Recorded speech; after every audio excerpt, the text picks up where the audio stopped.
I am located underneath a bridge on 144th and Giles in an area that is considered to be a dump and squatting site, but to others, it is an art gallery for graffiti writers. The large turnout for the opening roller derby game is an obvious example that the sport is here to stay. For the Omaha News, I'm Kapree, Walton.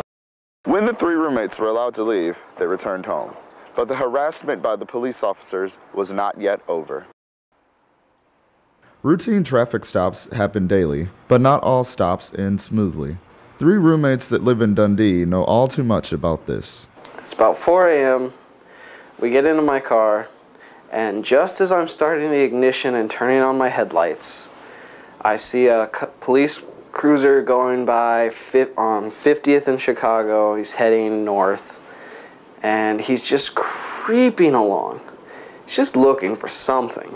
And as soon as I turn on my headlights, he stops. Chris will be pulled over at 51st and Davenport. What happens next is questionable. He comes back to the car. He tells me to step out. I step out of the vehicle. He tells me to step over towards him and the other police officers and their cruisers.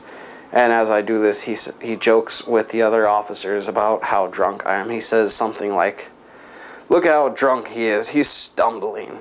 And then all three of them have like a laugh about it.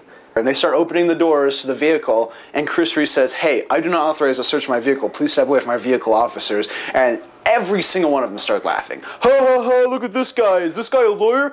Using an iPhone, the other two roommates left in the car recorded the sound. "Hey, I did not authorize a search of my vehicle."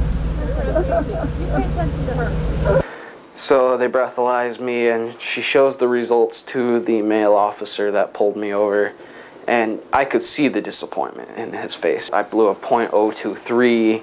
Chris will receive a ticket for expired license and a parking violation ticket. When the three roommates were allowed to leave, they returned home, but the harassment by the police officers was not yet over.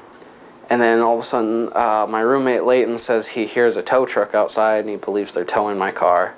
So I run outside, and they are towing my car. It was $165 just to get my car out of the impound. Lieutenant Darcy Tierney gives us insight on how routine traffic stops should happen. Before an officer can make a traffic stop, they have to have probable cause to make the traffic stop. Once the officer makes contact with the driver, a multitude of things can happen just depending on the circumstances of the stop. Since the incident, Chris Reese has reported his story to the Omaha Chief of Police and Internal Affairs. For the Omaha News, I'm Kapree, Walton. Women, roller skates, attitudes, and in-your-face action can only describe Omaha's premier roller derby league, the Omaha Roller Girls. The record-breaking attendance at the recent open season game is an example of how the derby has gained Omaha's attention. We had twice the online sales, the pre-sale tickets. We had to order 100 more. Well, the roller derby's pretty cool. I mean, I've never actually been to one of these, so I didn't know what to expect. But overall, it's pretty sweet. I can't believe how packed it is. I didn't expect it to be this big. I think that having a roller derby organization is exciting because it brings women's sports kind of to the forefront. We definitely need more of that in Omaha. Beth, I'm a fire starter Leslie, voiced her joy over the large attendance at the opening season game. Our first game sales was 400, and this game, I'm guessing, was well over 700. So it's boosting, and I love it. The large turnout for the opening roller derby game is an obvious example that the sport is here to stay. For the Omaha News, I'm Kapree, Walton. Graffiti in Omaha is at an all-time high and can be found just about anywhere in the city.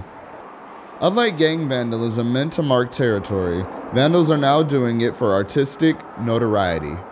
I am located underneath a bridge on 144th and Giles in an area that is considered to be a dump and squatting site, but to others, it is an art gallery for graffiti writers. While shooting at the location, I met a graffiti writer known as Nose, or Noser934. Noser was willing to let me tape and interview him under the circumstances that his true identity not be disclosed. I mean, I go by certain guidelines. I don't write on mom and pop shops. I don't write on churches and schools and people's private property. But if it's a good spot, that's some corporate building or a bridge, I'll hit it. Paid for by tax dollars. I'll paint it. Recently, 3 Omaha men were arrested for tagging a railroad car. Ryan Bruner, a.k.a. Ham, and Ryan Musell, a.k.a. Det, were charged with criminal mischief. Their friend, Russell Stock, was charged with being an accessory to a felony.